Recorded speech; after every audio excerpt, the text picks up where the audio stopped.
is one. Killer. This is us. ओंकार बिंदु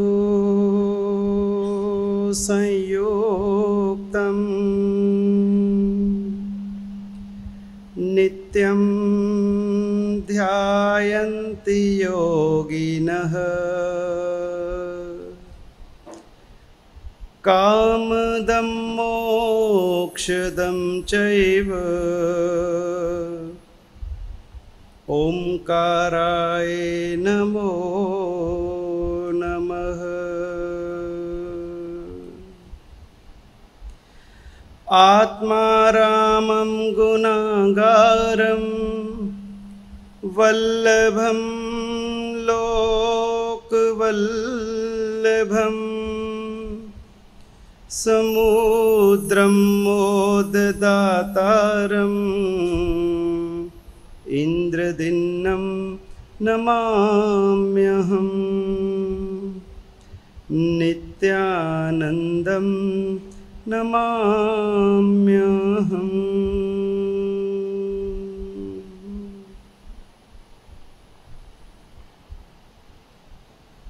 परम तारक परम परमात्मा के चरणों में अनंत अनंत वंदन। परम श्रद्धेय गुरुचरण, धर्म सभा में उपस्थित धर्मानुरागी भव्य आत्माओं, एक बार एक व्यक्ति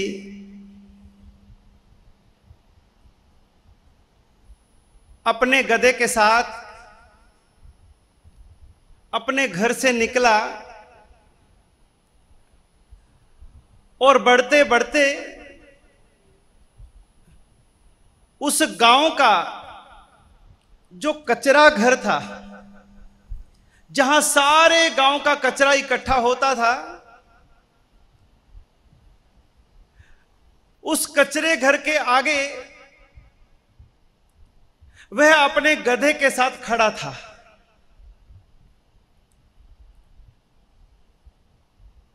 वहां से निकलने वाले लोग जब उस कचरे घर के पास से गुजरते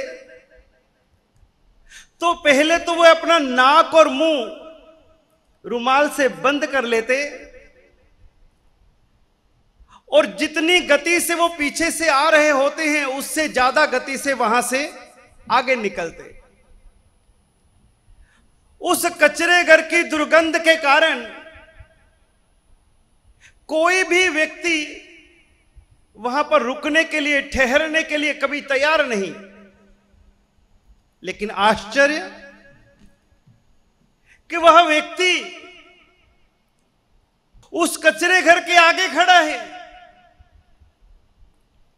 आने जाने वाले लोग उसको देख करके हैरान हैं। आखिर किसी व्यक्ति ने पूछ ही लिया कि अरे भाई साहब, अरे यहां क्यों खड़े हो? अरे इतनी गंदगी है, इतनी दुर्गंध है और आप यहां खड़े हो। उसने कहा मेरी मजबूरी है। अरे कौन सी मजबूरी?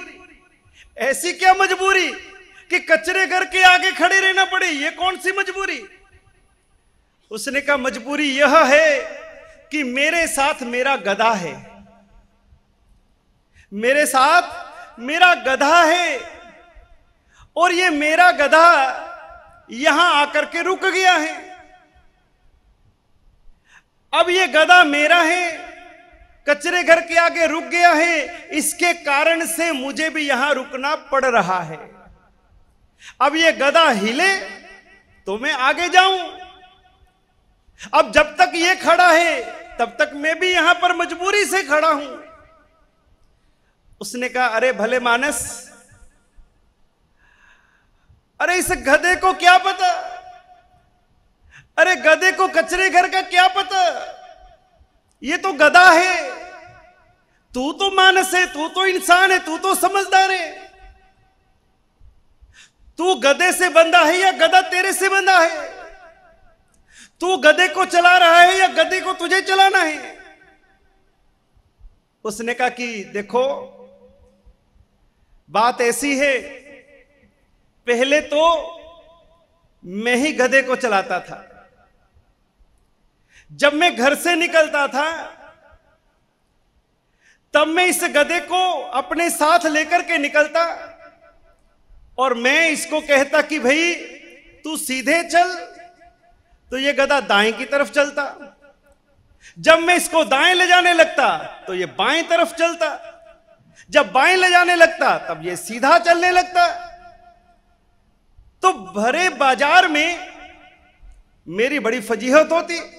मैं गधे को कभी इधर खींचूं तो वो उधर जाए, उधर खींचूं तो इधर जाए। मैं बड़ी समस्या में। अब भरे बाजार में इतने लोगों के बीच मैं गधे के साथ में खींचतान कर रहा हूं तो मुझे बड़ा अटपटा लगता। फिर मैंने सोचा कि ऐसे मामला नहीं बनेगा। फिर मैंने क्या किया, पहले तो मैं गधे को खींच के ले जाने की कोशिश करता था, गधा नहीं मानता था। फिर मैंने अपना स्टाइल बदल लिया। फिर मैंने सोचा कि जब ये मेरी बात नहीं मानता, छोड़ो, अब गधे के ऊपर में छोड़ दो। अब गधा जिधर ले जाए उधर चल पड़ो। अब गधे के ऊपर छोड़ दिया मैंने। अब ये गधा अपने आप जिधर घूमता है चलता है, मैं अपने आप जाता हूं। अब कोई बाजार में गड़बड़ होती नहीं है, क्योंकि गधा जिधर जाए मैं उधर पहुंच जाता हूं। आज गधे की इच्छा हुई कचरे घर के आगे खड़े होने की, यहां आ गया, मैं साथ खड़ा हूं। थोड़ा विचार करें कि ये हमारा मन कैसा है। हम मन को किधर ले जाना चाहते हैं और ये मन किधर भागता है। हम मन को कहां जोड़ना चाहते हैं और ये मन कहां जाके जुड़ता है। हम मन को भजन में लगाते हैं, ये भोजन में भागता है। हम भोजन में बैठते हैं तब भजन की याद आती है। ये मन की गति बड़ी विचित्र है। हम सभी के साथ में ये सब कुछ घटित होता है। कभी हमारा मन विषय वासनाओं विकारों की गंदगी में जाके खड़ा हो जाता है। कभी कषायों के कचरे घर के आगे जाके खड़ा हो जाता है।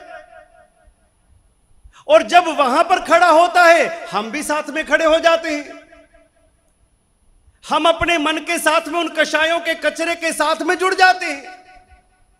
हमें पता है कि ये विषय विकार वासनाएं ये दुर्गति का कारण है।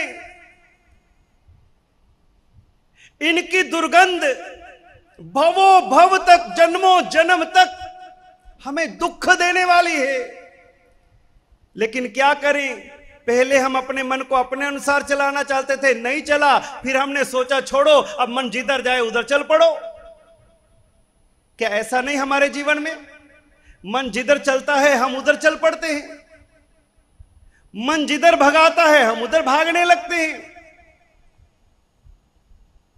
हम मन के मालिक हैं या मन के गुलाम? हमारी पोजीशन क्या है? हम मन के मालिक हैं या मन के गुलाम? हम किसकी गुलामी कर रहे हैं? अपने ही मन की गुलामी। जो हमारा गुलाम था, सेवक था, आज वो मालिक बन गया। आज वो हमारे पर हुकूमत चला रहा है। जिस मन को हमें अपने अधीन करना था, अपने वश में करना था, अपने अनुसार उसको सन्मार्ग पर ले जाना था, लेकिन हमने उस मन की गुलामी को स्वीकार कर लिया। इसलिए ये मन हमें जिधर ले जाता है उधर चल पड़ते हैं। अच्छी जगह के बुरी जगह कोई पता नहीं। धर्म स्थान है या अधर्म स्थान है, पाप स्थान है या पुण्य स्थान है, मन ने कहा कर लो। अब उस कचरे घर से, उस गंदगी के ढेर से उस मन को वापस खींचो। वहां से आज तक कभी किसी को कुछ मिला नहीं, सिवाय दुख के, सिवाय चिंताओं के। उल्टा जहां जहां हमने बाहर मन को लगाया है, उतनी उतनी मन में अशांति आई है। दो तरह की यात्रा है, एक बाहर की यात्रा है, एक भीतर की यात्रा है। हमारा मन कौन सी यात्रा पे है? बाहर की यात्रा पे जा रहा है या भीतर की?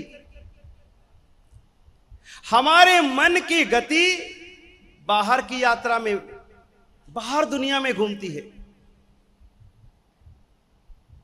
हमने कौशक लिया, ताव कायम ठाणेनम मोणेनम झाणेनम अप्पाणम वो सिरामी। हमने कायोत्सर्ग की क्रिया करी और उसमें संकल्प लिया, प्रतिज्ञा ली, जावरी हंतानम भगवंतानम नमो कार्यम न पारेमी। जब तक मैं अरिहंत भगवान को नमस्कार नहीं करूंगा, तब तक मैं अपने इस शरीर को, शरीर भाव को त्याग करके आत्म भाव में स्थिर होकर के मोणेनम मौन पूर्वक, झाणेनम ध्यान पूर्वक मैं कौशक करता हूं।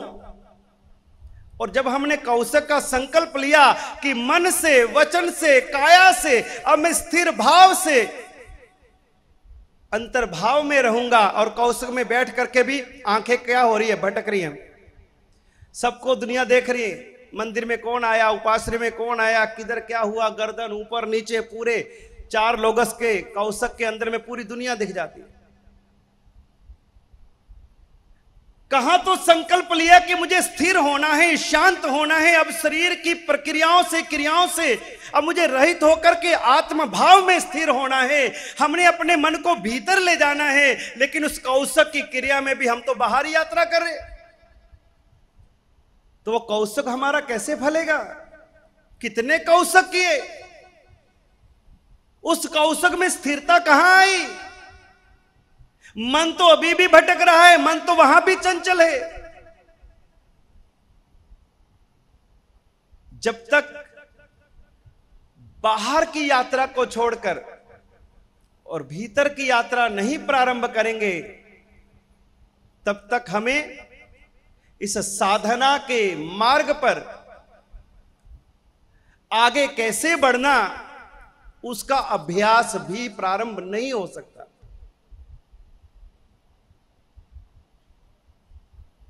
यात्रा बाहर की करनी है या भीतर की? यहां किसके लिए आए हो? बाहर की यात्रा तो आपने बहुत की है, कितना कितना घूमे हैं, देश में घूमे, प्रदेश में घूमे, गांव में घूमे, नगर में घूमे,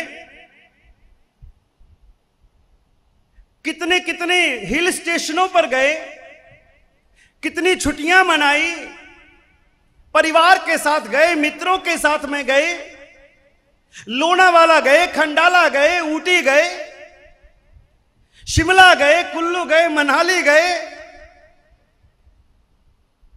जितनी भी घूमने की जगह हैं, पहाड़ों पर गए, झरने देखे।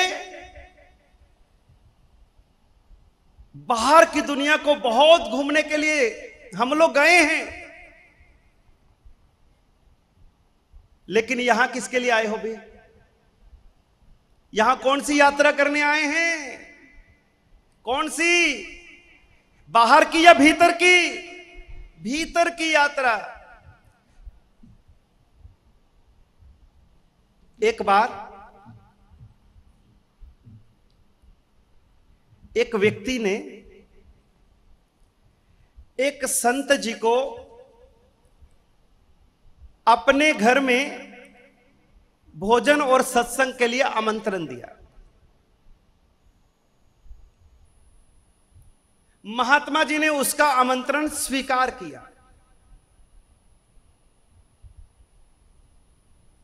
उस सेठ जी का घर 8वीं मंजिल पर था।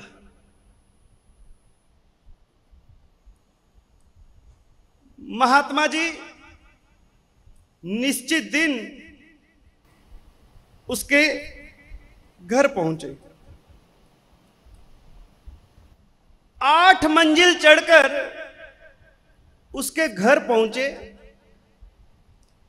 उस व्यक्ति ने भी अपने सभी स्नेही स्वजन सभी को आमंत्रण दे रखा था कि आज हमारे घर में महात्मा जी पधारने वाले हैं, आज हमारे घर में सत्संग होगा, आज हमारे यहां पर प्रवचन होगा, इसलिए सभी को आना है, सभी के भोजन की व्यवस्था है। बहुत बड़ी संख्या में उस सेठ जी के घर में 8वें माले पर बहुत सारे लोग आए। महात्मा जी समय होते ही व्यासपीठ पर विराजमान हुए। प्रवचन की धारा प्रारंभ हुई। सब जनता जनार्दन प्रवचन पीयूष का पान कर रही है। महात्मा जी बड़ी सुंदर रीति से प्रवचन का प्रवाह प्रवाहित कर रहे हैं। सेठ जी भी बिल्कुल बाजू में बैठे हैं। समय बीत रहा है और एकाएक भूकंप के झटके महसूस हुए। जैसे ही भूकंप के झटके महसूस हुए, जितने भी लोग वहां बैठे थे, क्या होगा? भागे। 8वीं मंजिल पर हैं। अगर यहां से इमारत गिरी, राम नाम, भागे सभी। 200-250 लोग थे। सभी सीढ़ियों की तरफ सब नीचे भागने लगे। भगदड़ मच गई। भूकंप के झटके लग रहे हैं। और जो सेठ जी जिसका घर था, वो सेठ जी भी भागे। कभी इमारत गिर गई, पड़ गई, तो आज तो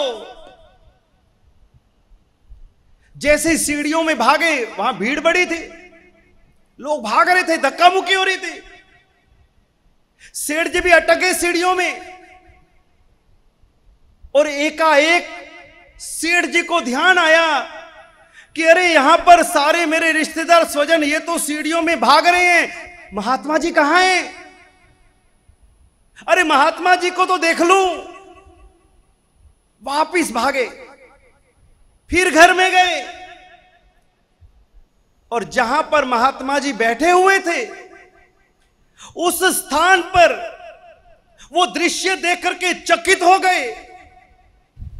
जैसे ही उस सेठ जी ने देखा कि अरे यह क्या, भूकंप आ रहा है, पूरी इमारत हिल रही है, किस समय क्या हो जाए कुछ पता नहीं।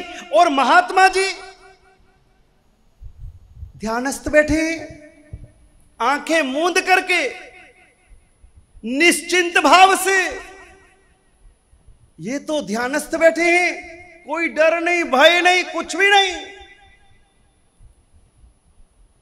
वो सेठ जी को भी हिम्मत आई और महात्मा जी के पास ही बैठ गया। थोड़ी देर के बाद जैसे भूकंप के झटके शांत हुए और महात्मा जी ने अपने मूंदे नयन खोले और बाजू में सेठ जी को बैठे हुए देखा, तो उसी समय महात्मा जी ने कहा कि सेठ साहेब, अपना जो प्रवचन चल रहा था, जहां पर मैं रुक गया था, अब उसको आगे बढ़ाता हूं। उसने कहा कि अरे महात्मा जी, आपको प्रवचन की पड़ी है, यहां तो जान सूख गई, यहां तो मौत दिख रही थी। अरे आप क्या बोल रहे थे, क्या कह रहे थे, वो भी हम भूल गए, और आप कह रहे हो कि मैं आगे की बात करता हूं। हमको तो पीछे की नहीं पता, हमको तो वो भी भूल गए कि प्रवचन क्या चल रहा था, कथानक क्या चल रहा था, उसका भी ठिकाना नहीं, और आप उसके आगे की बात करना चाहते हैं।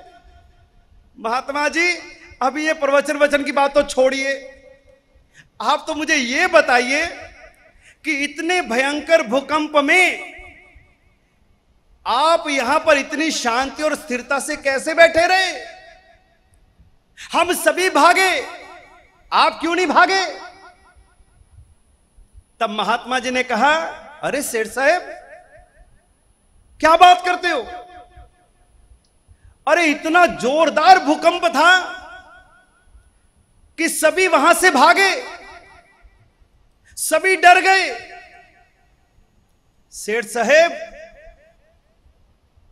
आप कहते हो कि मैं नहीं भागा? अरे सेठ साहब, अरे तुम सब भी भागे तो मैं भी भागा, मैं भी भागा, तुम सब भी डर गए, मैं भी डर गया। लेकिन फर्क इतना था कि तुम सब बाहर की ओर भागे और मैं भीतर की ओर भागा। भागा तो मैं भी, तुम किधर भागे? बाहर की ओर, और मैं किधर भागा? भीतर की ओर। भागा तो मैं भी, तुम सब डर के मारे भागे, मैं भी डर के मारे भागा कि भीतर जाने से पहले अगर कहीं इमारत गिर गई, भीतर स्थिर होने से पहले अगर मैं मौत के मुंह में चला गया तो मेरा क्या होगा। इसलिए मैं भीतर भागा और अपने में, अपनी आत्मा में आत्मस्थ हो गया, निश्चिंत हो गया, निर्भय हो गया। मुझे कोई डर नहीं रहा, क्योंकि भीतर जाने के बाद में अगर मरता भी तो मैं नहीं मरता, मेरा शरीर मरता। और हम किसको बचाने में लगे हैं? शरीर को। और शरीर बचेगा? किसका शरीर बचा है? और जो नहीं मरने वाला वो कौन? आत्मा। मैं तो अपनी आत्मा में चला गया, अब मैं शाश्वत हूं, अजर हूं, अमर हूं, अब मुझे कोई डर नहीं। मैं भीतर भागा, तुम बाहर भागे, इतना ही फर्क था। यहां कुछ हो जाए तो हम सब किधर भागेंगे?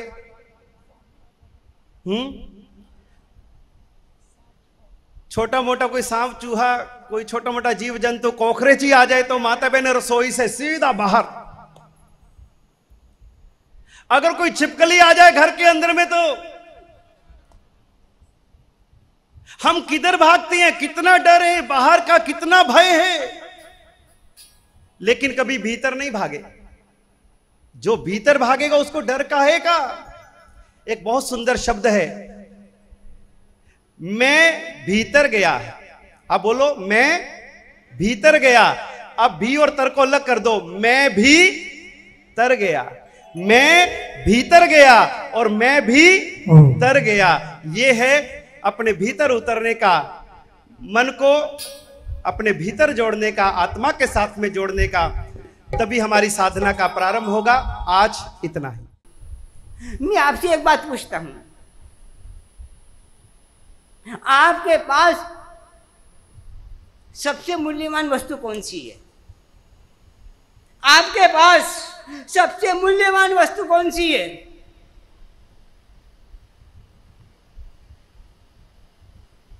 ऐसी मूल्यवान वस्तु जो देवताओं के पास भी नहीं है। आपके पास, आपको अभी तक नहीं पता मेरे पास सबसे मूल्यवान वस्तु कौन सी है। और वो वस्तु जो भले वैभव में कितने संपन्न हैं देवी देवता, पर एक वस्तु आपके पास ऐसी है जिससे देवी देवता भी डिग जाते हैं। क्या बात है? और वह वस्तु आपने बड़े अनन्य अनन्य अनन्य पुण्य से प्राप्त की है।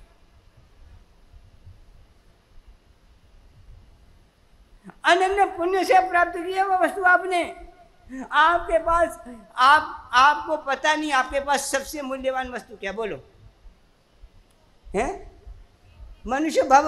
मनुष्य भाव तो है ही ना। अरे वृत्ति नहीं, जो अवृत्ति में उनके पास भी है, जो अविरति में उनके पास भी वह वस्तु है।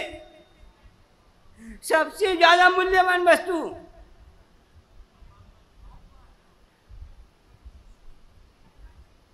आपके पास क्या है और आप तक कभी समझ नहीं सके, जिसके कारण परिधान होता है जिसके बिना दृढ़तर परिमाण शुद्ध परिधान हो नहीं सकता। ये वस्तु है, समझो।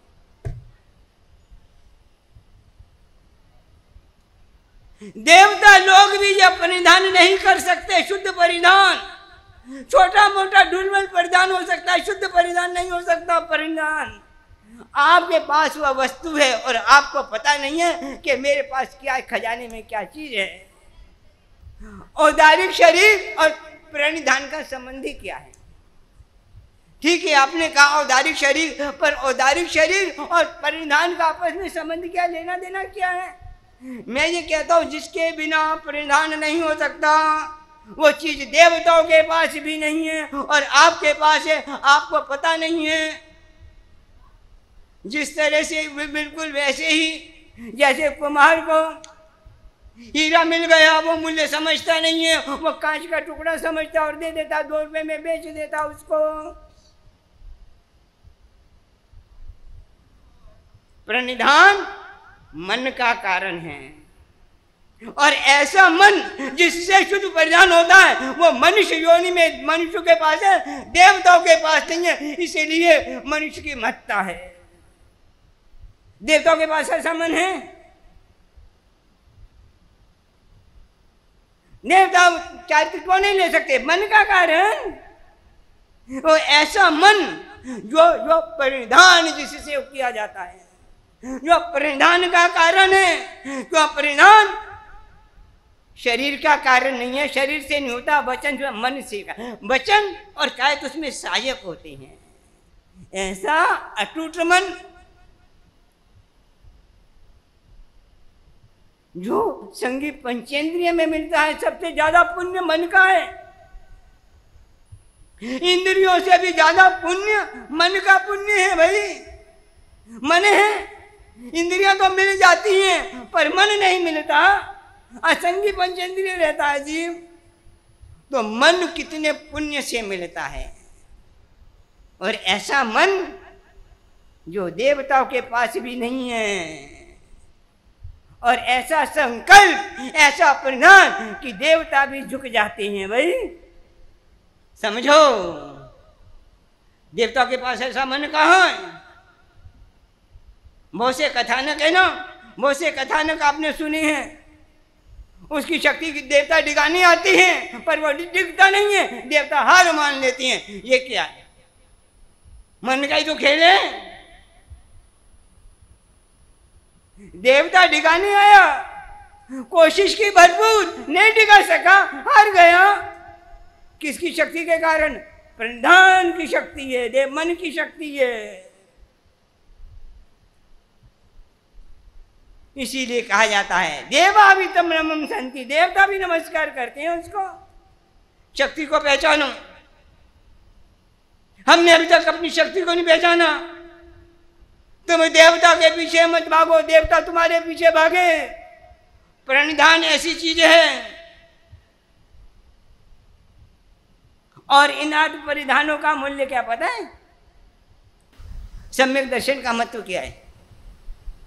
यदि जीव अंतर्मुहूर्त भी सम्यक दर्शन का स्पर्श कर ले तो उसका फल क्या है? उस जीव को क्या फल? नहीं पता? क्या पता है? अंतर्मुहूर्त भी कोई जीव सम्यक दर्शन का स्पर्श कर ले मात्र न, तो क्या फल मिलता है उस जीव को? हैं? सीमित हो जाते हैं ना, अर्धपुद्गल परावर्तन। वैसे तो बहुत है, उसी भव में भी जा सकता है, 3 भव में जा सकता है, 15 भव में। अर्धपुद्गावर्तन तो गौशाला की अपेक्षा से किया, नहीं तो बहुत जल्दी चला जाता है। इसी तरह से इन 8 बातों का जो परिधान करता है उसका फल क्या है? सम्यक दर्शन का फल आपने बताया, अर्धपुद्गल परावर्तन, संसार परिभ्रमण। और इस तरह से ग्रंथकार कहते हैं कि यदि को जो जीव इन 8 बातों का परिधान करता है तो उसको एक पुद्गल परावर्तन से अधिक संसार नहीं रहता। उसके बाद सम्यक दर्शन, एक पुद्गल परावर्तन, सम्यक दर्शन भी वह परंपरा को सीमित करता है, तो ये परिधान भी आठवां परिधान भी भव परंपरा को सीमित करता। कितनी बड़ी बात है ये परिधान की, देवता लोग नहीं कर सकते,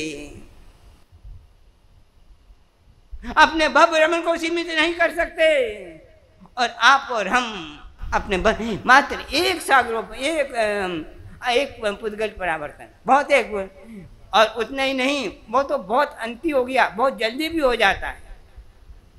क्या चीज है इन 8 चीजों का परिधान? प्रार्थना। क्या शक्ति है प्रार्थना में, अजब गजब की शक्ति। आध्यात्मिक जगत का एक नियम है, जो तुम चाहोगे अंतर मन से वो तुमको मिलेगा, जो तुम चाहोगे वो मिलेगा। आज हम जो हैं, जो चाहे वही हम हैं, जिसकी चाहना नहीं की हमने वो हमको मिला ही नहीं, और जो मिला उसकी चाहना की थी किसी भव में, वही आज मिला हमको। ये अध्यात्म जगत है कि नियम। तुमको कुछ मिला, हर जीव को अलग अलग चीजें मिली, अलग चीजें नहीं मिली। क्यों? जिसने जो चाहा उसको वो मिला, जिसने जो चाहा नहीं उसको नहीं मिला। ये हाँ, परिधान जितना तीव्र होता है उतनी चीज जल्दी मिलती है, परिधान जितना कम होता है, तीव्र कम होता है, उतनी लेट से विलंब से चीज मिलती है। मिलेगी तो परिधान के अनुसार। हमने जिस चीज को चाहा, जो चाहा, जो चाहा, जैसा जैसा अध्यवसाय किया, जैसे जैसे भावना की, जैसे इच्छा की, वो चीजें हमको मिली। और अभी जो इच्छा भावना करोगे, आगामी भव में वो चीजें मिलने वाली हैं। और इन चीजें, ये चीजें हमको नहीं मिली क्योंकि इनको अभी हमने कभी चाहा ही नहीं। चाहा होता तो मिलती, और चाहा नहीं, इसीलिए हमारे एक अर्ध पुद्गल परावर्तन तो बाद की बात, एक पुद्गल परावर्तन में भी नहीं आए हमें अभी तक। अर्ध पुद्गल परावर्तन तो बाद की बात है, एक पुद्गल परावर्तन में भी नहीं आए हम। तो ये जो 8 बातें हैं, ये परिधान हैं, और ये परिधान, ये प्रार्थना, इसीलिए इनके लिए एक मर्यादा कही गई है। ये प्रार्थना कब तक?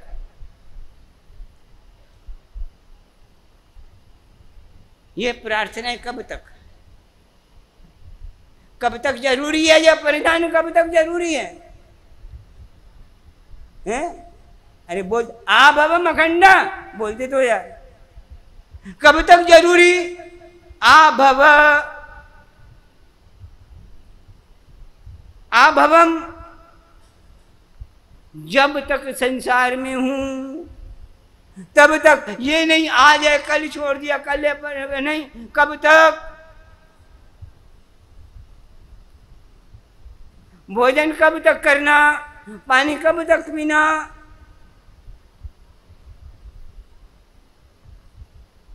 ठंडी हवा में कब तक बैठना, कूलर में कब तक बैठना, हीटर में कब तक बैठना, है ना समय, कब तक? और ये हमेशा के लिए। आभव, 2 बातें समझो, एक आभव और दूसरी बात अखंड रूप से। दोनों बातें हैं, अखंड, खंड नहीं। परिणाम हो जाता है हमारा, वैराग्य हो जाता है, शमशान की ओर जाते हैं तो वैराग्य हो जाता है, बाद में खंडित हो जाता है, वो अखंड है, अखंड नहीं है। यह परिधान उन्होंने कहा, ज्ञानियों ने, गंधर्व भगवंतों ने, अखंडम, आभवम अखंडम, दोनों चीजें हैं। खाली आभव नहीं, अखंडम। खंड नहीं पढ़ना चाहिए। तुम्हारी भाषा में कहूं, सम्यक दर्शन एक बार आने के बाद जाना नहीं चाहिए, बस उसका खंड। बहुत बार हमको संसार से वैराग्य हुआ, कोई बीमारी लग गई, किसी ने धोखा दे दिया, किसी शव यात्रा में गए, कोई ऐसी घटना घटित हो गई। कितनी देर तक रहा वो? कितनी देर तक रहा? थोड़ी देर तक। दूसरी हवा लगते ही कपूर की जैसे उड़ गया। नहीं, वो नहीं, वो क्या? अखंडम, अखंड, अखंड चाहिए। समझो ये परिधान कब तक? तुम सम्यक दर्शन की बात करती हो, ज्ञानी भगवंत के सम्यक दर्शन बाद में, पहले जब परिधान होगा तब सम्यक दर्शन होगा। इन परिधान के बिना सम्यक दर्शन नहीं। और सच कहूं, इन परिधान के बिना वृत्ति धर्म, चैत्य धर्म की भी महत्ता नहीं है। इसके बिना वृत्ति धर्म कहां से आएगा, चैत्य धर्म कहां से आएगा। परिणाम ऐसी चीज है, उन्होंने कहा भाई जो वृत्ति में उनके लिए भी, जो वृत्ति में नहीं है उनके लिए भी। और यदि वो द्रव्य वृत्ति में हो और यदि परिधान निकल गया तो उसकी वृत्ति भी द्रव्य वृत्ति रहेगी, भाव वृत्ति कहां रहेगी।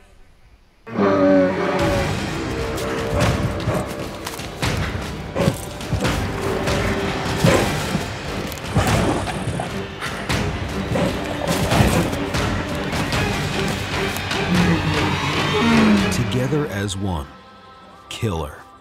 This is us.